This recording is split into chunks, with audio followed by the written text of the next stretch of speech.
വേനൽ ചൂടിൻ്റെ തീവ്രത ഏറുകയാണ്. ഇടയ്ക്ക് വേനൽ മഴ ലഭിച്ചു. പക്ഷേ ചൂടിൻ്റെ ആധിക്യത്തിൽ കാര്യമായ കുറവുണ്ടാകുന്നില്ല. ഈ സാഹചര്യത്തിൽ ഉഷ്ണതരംഗ സാധ്യത ഗൗരവപൂർവം കാണണം.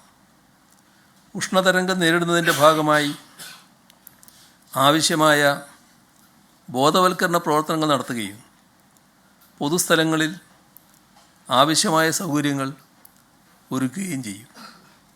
രൂക്ഷമായ ചൂട് അനുഭവപ്പെടുന്ന 11 മണി മുതൽ 3 മണി വരെ തണലുള്ള പൊതുസ്ഥലങ്ങൾ, പാർക്കുകൾ തുടങ്ങിയവ വിശ്രമത്തിനായി പൊതുജനങ്ങൾക്ക് തുറന്നു കൊടുക്കും. ഉഷ്ണതരംഗവുമായി ബന്ധപ്പെട്ടുണ്ടാകുന്ന ആരോഗ്യ പ്രശ്നങ്ങൾ നേരിടുന്നതിന് എല്ലാ ആശുപത്രികളിലും ഹീറ്റ് ക്ലിനിക്കുകൾ ആരംഭിച്ചിട്ടുണ്ട്. കഴിഞ്ഞ വർഷം ആകെ 1444 കേസുകളാണ് ഉഷ്ണതരംഗവുമായി ബന്ധപ്പെട്ട് സ്ഥിരീകരിച്ചിരുന്നത്.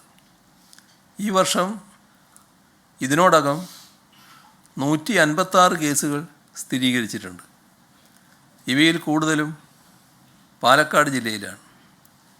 അതുകൊണ്ട് പാലക്കാട്, കാസർഗോഡ് ജില്ലകളിൽ താപനില കൃത്യമായി മോണിറ്റർ ചെയ്തുള്ള പ്രവർത്തനങ്ങൾ നടപ്പാക്കും. ചൂട് വർദ്ധിക്കുന്നതുമായി ബന്ധപ്പെട്ട് തൊഴിൽ സമയക്രമം പുനഃക്രമീകരിച്ചിട്ടുണ്ട്.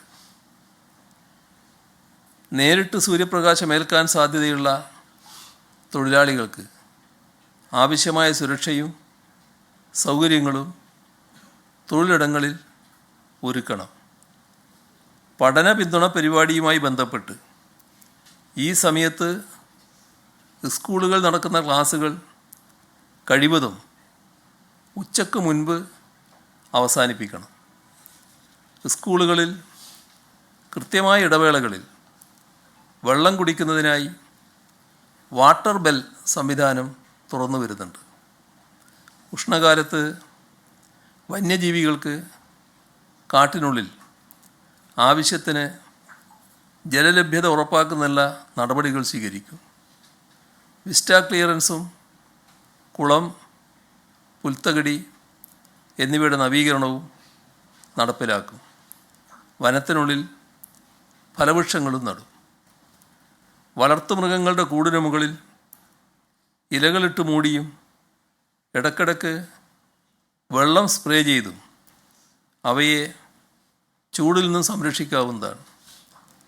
പകൽ ചൂട് കൂടുതലുള്ള സമയത്ത് മൃഗങ്ങളെ മേയാൻ വിടുന്നത് ഒഴിവാക്കണം.